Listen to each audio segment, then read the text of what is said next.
23 septembre 2009. Assemblée générale des Nations Unies, New York. Un homme monte à la tribune, portant une chemise jaunâtre et un discours qui allait changer le destin d'une nation entière et sceller sa propre fin. Pendant 90 minutes, l'un des discours les plus longs de l'histoire de l'ONU. Mouammar Kadhafi n'a pas seulement exposé les contradictions du système international, il a signé sa propre condamnation à mort. Et si tu te demandes comment un simple discours peut faire tomber un dictateur qui a gouverné pendant 42 ans, reste jusqu'à la fin, car ce que tu es sur le point de découvrir va complètement changer ta perspective sur la géopolitique mondiale. Tu es sur le point de comprendre comment un unique discours peut sceller le destin d'une nation entière, comment des mots prononcés à New York ont résonné dans les rues de Tripoli, et pourquoi, à peine 2 ans plus tard, le leader libyen serait brutalement assassiné. Si tu fais partie de ceux qui pensent que l'histoire officielle ne dit pas toujours toute la vérité, tu voudras suivre chaque mot de cette enquête. Et si tu ne fais pas encore partie de cette communauté qui cherche à comprendre les coulisses de la géopolitique africaine, peut-être est-il temps de nous rejoindre en likant cette vidéo et en t'abonnant. Pour comprendre l'ampleur de ce discours, nous devons voyager dans le temps. Mouammar Kadhafi n'était pas simplement un autre dictateur africain. Il était une anomalie dans le système mondial. Un jeune officier de seulement 27 ans dirige un coup d'État qui renverse le roi Idriss. Ce qui s'est passé ensuite fut extraordinaire. La Libye devient le pays africain avec l'indice de développement humain le plus élevé du continent, occupant la 53e place mondiale en 2010. Éducation et santé gratuite pour tous les citoyens. Le plus grand aquifère d'eau douce du monde est développé sous le désert du Sahara. Le niveau de vie libyen dépasse celui de nombreux pays européens. Mais Kadhafi avait une obsession qui allait bien au-delà de la Libye. Il rêvait d'une unification africaine, des États-Unis d'Afrique, d'une monnaie africaine commune basée sur l'or, de la libération totale du continent face aux puissances occidentales. Pour l'Occident, ce n'était pas seulement un rêve, c'était une menace existentielle. En 2009, le monde saignait encore de la plus grande crise financière depuis 1929, et voilà Kadhafi, avec plus de 110 milliards de dollars de réserve, proposant des alternatives au système financier occidental. La Libye de Kadhafi possédait 143 tonnes d'or, plus de 110 milliards de dollars de réserves internationales, 0 dette extérieure et un pétrole de la plus haute qualité. Mais le plus dangereux n'était pas les ressources, c'était la vision. Kadhafi finançait des projets qui menaçaient directement les intérêts occidentaux. Une banque centrale africaine, un fonds monétaire africain, une monnaie continentale basée sur l'or appelée le dinar doré africain. Imagine le cauchemar pour l'Occident. Une Afrique libérée financièrement. Plus besoin du FMI, de la Banque mondiale, du franc CFA contrôlé par la France. Le pétrole africain acheté en dinars d'or au lieu de dollars.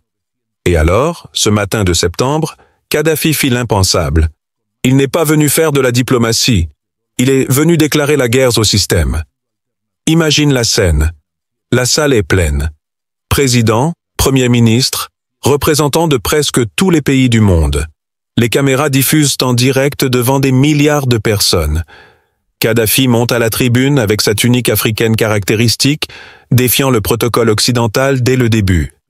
Il déclara que l'Organisation des Nations Unies avait été fondée par 3 ou 4 pays contre l'Allemagne pendant la Seconde Guerre mondiale. En d'autres termes, il venait de qualifier l'ONU de fraude, mais ce n'était que le début. Il continua à démolir chaque pilier du système international. 65 guerres ont éclaté depuis la création des Nations Unies, faisant des millions de victimes, plus que pendant la Seconde Guerre mondiale. Ces guerres ont servi un ou quelques pays. Il faisait ce qu'aucun dirigeant mondial n'osait, énumérer les crimes de l'Occident devant l'Occident lui-même, Corée, Vietnam, Irak, Afghanistan. Les délégués occidentaux se tortillaient, mal à l'aise. Certains chuchotaient entre eux. Kadhafi leva la charte des Nations Unies et en déchira une copie devant les caméras. Le symbolisme était clair. Les règles étaient brisées et l'Afrique ne jouerait plus selon ces règles. Mais le moment le plus dangereux était encore à venir. Pendant son discours, il détailla sa vision. Le Conseil de sécurité devrait représenter toutes les nations à travers des unions régionales. L'Afrique mérite un siège permanent. C'est une dette pour son passé colonisé. Puis il lâcha la bombe finale. Les pays colonisateurs doivent payer des compensations pour des siècles de pillage, d'esclavage, d'extraction de ressources. Imagine l'ampleur. La France dédommageant ses ex-colonies, la Belgique payant pour le Congo, l'Angleterre pour l'Inde et l'Afrique. On parlait de milliers de milliards de dollars. Kadhafi ne proposait pas simplement des changements. Il déclarait la fin de l'ère coloniale et la naissance d'un nouvel ordre mondial. La réaction fut immédiate. Gaddafi rants at the UN, crièrent les titres. Bizarre speech from Libyan dictator. La stratégie était claire. Si tu ne peux pas réfuter le message, discrédite le messager. Mais dans les coulisses, quelque chose de plus sinistre se produisait. WikiLeaks révélerait qu'immédiatement après le discours, les premiers mouvements pour déstabiliser la Libye avaient commencé. Les emails d'Hillary Clinton, divulgués des années plus tard, montreraient la véritable raison de l'intervention. Empêcher Kadhafi de créer une monnaie africaine basée sur l'or qui menacerait la domination du dollar et de l'euro. Un mémo de 2011 montrait que la France était particulièrement préoccupée. Kadhafi menaçait le franc CFA, la monnaie que la France impose à 14 pays africains comme outil néocolonial.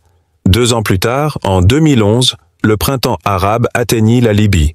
Mais contrairement à d'autres pays, les protestations en Libye se transformèrent rapidement en insurrections armées. L'OTAN intervint militairement, soi-disant pour protéger les civils. Mais ce qui suivit fut un changement de régime total. Des milliers de bombardements, des attaques jour et nuit, un soutien direct aux groupes rebelles. Le 20 octobre 2011, Mouammar Kadhafi fut capturé près de Sirte, battu, torturé, puis exécuté. Aujourd'hui, plus d'une décennie plus tard, nous pouvons voir les résultats. La Libye est un État failli.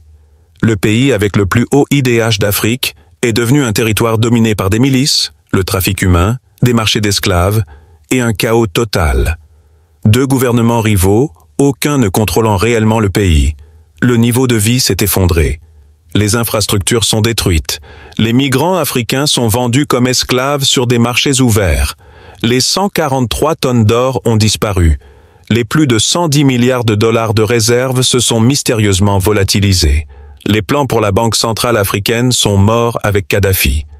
Le franc CFA continue de contrôler les économies africaines. Et voici les questions que tu dois te poser. Était-ce une coïncidence? Était-ce vraiment une révolution populaire spontanée? Ou une opération orchestrée pour éliminer une menace à l'ordre mondial? La vérité, c'est que ce jour de septembre 2009, Kadhafi ne prononçait pas simplement un discours. Il défiait un système de pouvoir qui existe depuis des siècles. Il proposait que l'Afrique se libère définitivement, et ses élites ont répondu de la seule manière qu'elles connaissent lorsqu'elles se sentent menacées. Elles ont éliminé la menace, détruit l'exemple, envoyé un message à tout autre dirigeant africain. Voilà ce qui t'arrive lorsque tu défies le système. Car c'est cela, le véritable message de la chute de Kadhafi. Peu importe combien d'or tu possèdes, peu importe combien de réserves tu accumules, si tu menaces les intérêts du pouvoir établi, tu seras éliminé. Et la manière dont on t'éliminera sera présentée comme une libération, comme une intervention humanitaire. Les médias te ridiculiseront de ton vivant et t'oublieront après ta mort. L'histoire de Kadhafi nous enseigne quelque chose de fondamental sur le monde dans lequel nous vivons.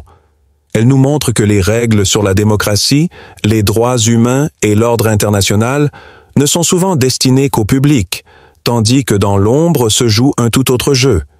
Il nous montre que défier les intérêts des élites mondiales est plus dangereux que n'importe quel crime, que le système tolérera dictateurs, corruption et abus tant qu'ils joueront selon les règles établies. Mais lorsque tu essaies de changer ces règles, lorsque tu proposes une véritable alternative, c'est à ce moment-là que tu deviens une cible. Kadhafi avait la vision, il avait les ressources, il avait le soutien de nombreux Africains, mais il n'avait pas la stratégie nécessaire pour protéger tout cela face à un système qui, depuis des siècles, perfectionne l'art de maintenir le contrôle. Car le système est toujours là, les mêmes institutions, les mêmes intérêts, les mêmes méthodes, et il continuera de répondre de la même manière chaque fois qu'il se sentira menacé. Certaines vérités sont trop dangereuses pour être prononcées. Kadhafi l'a découvert de la pire manière possible, mais son histoire est toujours vivante. Ses paroles continuent de résonner. Parce que tant qu'il y aura des personnes prêtes à remettre en question le système, tant qu'il y aura des communautés comme celle-ci prêtes à partager ces histoires, la conversation continue.